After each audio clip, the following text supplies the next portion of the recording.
귀한 찬양 감사합니다. 하나님께서 영광 받으신 줄로 믿습니다. 그럼 십자가는 어떠합니까? 십자가는 내 몸에 꼭 맞습니까? 어떠합니까? 목걸이 십자가 있기도 하고 반지를 만들기도 하고 장식품을 만들기도 하겠지만, 여러분, 십자가라고 하는 것은 오늘 내가 찬양했듯이 험한 십자가죠. 험한 십자가이기 때문에 내 몸에 맞지 않습니다. 그래서 십자가를 짊어간다라고 하는 것은 이런 내 몸에 꼭 맞기 때문에 짊어질 수 있는 것이 아니라, 불편함에도 불구하고 예수의 십자가를 생각하면서 짊어지고 나가서 최후 승리를 얻을 때까지, 그럼 그때까지 달려나가는 우리 모두가 되시기를 주님의 이름으로 축복합니다. 오늘 함께 예배하는 하나님의 사랑하시는 성도 여러분, 이 시간에 마음이 어떠합니까? 이런 마음이라고 하는 것이 우리 속에서 작동하면서 한 시간도 쉬지 않고 계속해서 움직이는 것 같습니다. 그래서 마음이 나 자신인지 나 자신이 마음인지 이렇게 헛갈릴 때도 있습니다. 그럼 이것이 무슨 말이냐면, 마음에 따라 우리의 존재가 움직이고 있고 나타나고 있고 표현되고 있다라고 보는 겁니다.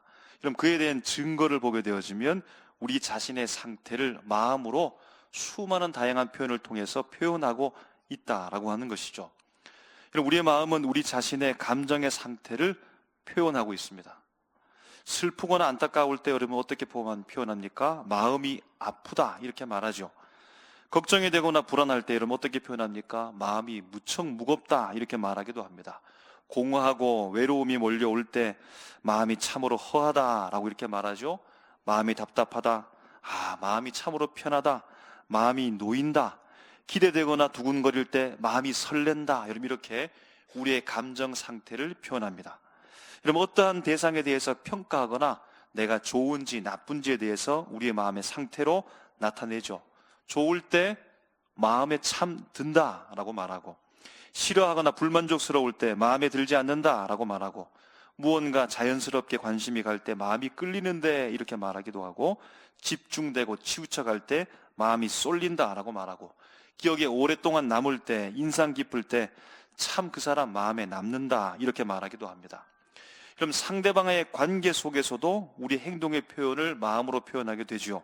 그럼 상대방에게 속마음을 드러낼 때 나 그 사람에게 마음 열었어요 라고 말하기도 하고, 그 사람과 관계를 맺고 살아가다 보니까 안 되겠습니다, 마음을 닫습니다 라고 이렇게 말하기도 합니다. 그 사람에게 마음을 주었습니다, 그 사람의 마음을 얻었습니다, 마음을 샀습니다, 그 사람 보니까 마음이 놓입니다 라고 이렇게 말하기도 하고, 그럼 자신의 결단, 의지를 표현할 때도 마음의 상태를 통해서 표현합니다. 결심할 때 마음 먹었다라고 말하죠. 결정하고 확고히 할 때 마음을 굳혔다 이렇게 말합니다. 다시 생각하고 태도를 바꿀 때 내 마음을 고쳐 먹었습니다 이렇게 말하기도 하고, 흐트러진 마음의 상태를 집중시킬 때 마음을 다잡으십시오 라고 이렇게 말하기도 하고, 너무 욕심을 가지고 집착하며 살아가게 되어질 때 마음을 좀 비우십시오 라고 이렇게 표현하기도 합니다. 여러분, 이처럼 마음을 통해서 우리 자신의 감정을 표현하고, 어떤 대상이 있어서 대한 평가와 나의 마음 상태를 보여주기도 하고, 사람과의 관계 속에서도 어떠한지 보여주기도 하고, 내 자신의 의지, 마음 상태를 나타낼 수 있는 표현들이 수없이 많이 있으니까 이런 마음의 영역이 이처럼 굉장히 넓다고 볼 수 있겠습니다. 여러분, 우리가 살아가는 동안에 없는 곳 없는, 항상 우리와 따라다니는 것 같은 이 마음은 우리 몸의 어느 부분의 위치에 있습니까? 내 마음, 여러분 어느 부분의 위치에 있으며 감지가 되십니까? 현대 뇌과학에서는 여러분은 마음을 뇌의 활동으로부터 비롯되었다라고 보지요. 생각하는 것, 감정, 기억, 판단하는 것 등등, 여러분 우리가 마음이라고 부르는 그 모든 것들이 다 뇌의 신경 활동으로 말미암아 설명을 다 한다는 겁니다. 여러분, 그러니까 물질로 다 환원된다는 거죠. 우리가 보면서 느끼며 감정적으로 받는 모든 것들은 다 내 물질적 현상으로 그렇게 본다는 겁니다. 마음을 일종의 생각으로 생각하게 되어질 때 이런 마음은 그 위치가 머리다, 뇌다, 여러분 그렇게 볼 수도 있겠습니다. 여러분, 그런데 우리 한번 잘 생각해 보시기 바랍니다. 마음은 내 것이니까, 내가 마음이니까 여러분 그 마음을 한번 느껴보시기 바랍니다. 그 마음이 어느 쯤에 있는지 한번 여러분 따라가 보시기 바랍니다. 마음이 감지되시나요? 그럼 예를 들어서 마음이 아플 때 어디가 아프십니까? 머리가 지끈지끈거리기도 하겠지만 여러분 마음이 아플 때 가슴이 아프다 여러분 이렇게 말하죠. 여러분 그래서 한자에서도 심장을 마음심 이렇게 말하죠. 그럼 정확히 말하면 배와 가슴 사이 명치 쪽이 여러분 아픕니까? 마음이 아플 때 가슴이 막 찡해오는 그런 경험을 여러분 하게 되어질 때 마음의 자리가 가슴에 위치한다 여러분 이렇게 볼 수도 있겠습니다. 이런 위에서 생각했던 그 마음의 위치, 뇌와 가슴이라고 여러분 구분해서 보게 되어질 때 이런 뇌는 생각 또는 이성이라고 할 수 있겠고 가슴은 감정, 감성, 정서 이렇게 여러분 구분해서 볼 수 있겠습니다. 여러분 그러니까 마음이라고 하는 것은 생각과 감정, 이성과 감성, 지성과 어떤 느낌, 정서 등으로서 여러분 대비해서 구분해서 그 위치를 바라볼 수 있습니다. 여러분 오늘 말씀에도 마음이 있는데요. 이 마음에 대한 그 원어 헬라어를 찾아보니까 감정이라고 하는 그 뉘앙스의 바탕을 두고서 사고방식, 태도, 가치관, 의지적인 방향성을 의미한다라고 이렇게 정의하고 있는 겁니다. 여러분 그런 의미를 가지고서 오늘 본문의 5절 말씀에 보게 되어지면 이렇게 말하죠. 예수의 마음을 품으라 라고 말합니다. 예수의 마음을 품으라. 여러분 예수님의 마음을 품는다라고 하는 것은 어떤 의미일까요? 품는다라고 하는 것은 어떤 자세를 가지는 것일까요? 우리가 위에서 바라보았듯이 가슴에 있는 이 마음의 위치를 생각할 때 예수님의 감정을 한번 느껴보라. 여러분 그런 것일까요? 예수님의 그 감정 어떠했을까? 예수님처럼 느끼는 것, 그 감정 정서를 따라가는 것, 여러분 그것을 예수님의 마음을 품는다 여러분 이렇게 말하고 있을까요? 여러분 이것을 예수님의 마음을 품었다라고 그렇게 여러분 말할 수 있을까요? 아니면 뇌, 이 생각에 대한 부분을 생각할 때 예수님의 생각에 내가 동의한다 여러분 이렇게 하는 것을 예수님의 마음을 품는다라고 여러분 말할 수 있을까요? 예수님의 생각이 많죠. 예수님의 의견이 많이 있습니다. 그 의견에 대해서 내가 동의할 때 예수님의 마음을 품었다라고 말할 수 있을까요? 예수님께서 용서하라고 하는데 그거 들어보니까 내가 동의할 수 있겠어. 예수님께서 원수도 사랑하라고 하는데 대단한 말이지. 나도 그 말에 동의는 해. 예수님께서 겸손하라고 말씀하셨으니까 그 겸손하라고 말씀하시는 그 의견에 나 동의해. 여러분 그렇게 되어지면 내가 예수님의 마음을 품었다라고 여러분 말할 수 있을까요? 오늘 본문에서 말씀하고 있는 7절에 보면 예수님께서요 오히려 자기를 비워 종의 형체를 가지사 사람들과 같이 되셨다라고 말하는데 여기에 동사 되셨다라고 하는 되셨고에 주목해보면 에게네토라고 말하는데 이것은 단순히 되어졌다라고 하는 의미를 넘어서서 존재의 상태로 변했다라는 의미라고 합니다. 사람의 모양을 가진 마네킹이 된 것이 아니고 예쁜 사람의 모양을 가진 인형의 형태를 가진 것이 아니라 실질적으로 그 사람이 되었다라는 겁니다. 예수님께서는요 실제로 종의 형체를 가지고 그 종의 존재 자체로 자신의 정체성을 바꾸었다라는 겁니다. 예수님께서 종 흉내를 낸 게 아니죠. 예수님께서 종의 그냥 옷만 입고 온 게 아니죠. 예수님께서 사람의 가면을 쓰고 온 것이 아니라 사람이 되었다는 거예요. 예수님께서 종의 정체성을 가졌다라는 말입니다. 8절 말씀에 보면 예수님께서요 사람의 모양으로 나타나사 자기를 낮추시고 죽기까지 복종하셨으니 곧 십자가의 죽으심이라. 아멘. 그럼 여기에서 복종하셨으니라는 말은 휘페코우스 에게네토라는 말입니다. 에게네토 바로 정체성을 말하는데 휘페코우스가 순종적인 복종하는 자의 태도라는 뜻이라는 겁니다. 순종하는 자의 정체성을 가졌다는 겁니다. 복종하는 정체성을 가졌다라는 겁니다. 실제로 그렇게 되셨다라는 의미입니다. 복종하는 척한 것이 아닙니다. 죽는 척하는 것이 아닙니다. 십자가를 지는 척한 것이 아니라 복종하여 십자가에서 매달려 실제로 죽으셨다는 겁니다.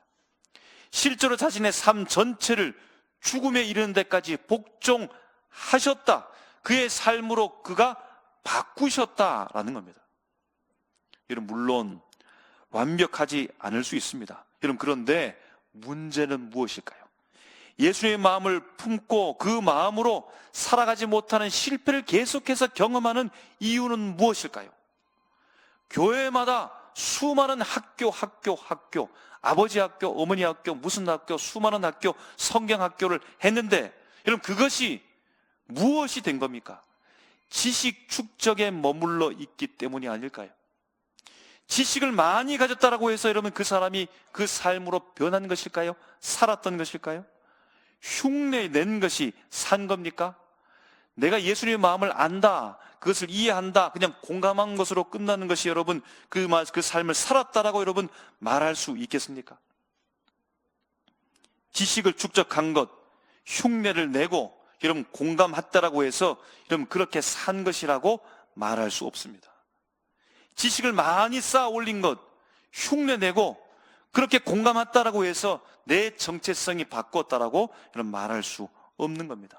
그 말을 들으니까 내 마음에 양심의 가책을 느껴가지고 마음 아팠다, 여러분 그렇게 돌아오는 것, 여러분 그것을 살았다라고 말할 수 없습니다. 그의 정체성이 바뀌었다라고 여러분 말할 수 있겠습니까? 오늘 우리는 성찬에 함께 참여했습니다. 여러분 성찬에 참여한다라고 하는 의미가 무엇일까요? 여러분 이 시간에 떡과 잔을 나누어서 먹었지요. 여러분 우리가 단지 물질을 먹은 것일까요?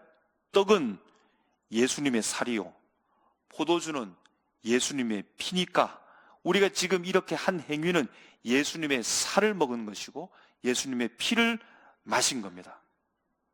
여러분 이 성찬의 행위는 술이나 음료 등을 맛보는 시음 행사입니까? 오늘 포도주를 먹어보니까 아주 맛이 좋더라, 잘 담갔다, 여러분 그렇게 평가하기 위해서 우리가 시음 행사를 한 겁니까? 음식 맛을 보고 요리 솜씨를 보는 시식 행사입니까?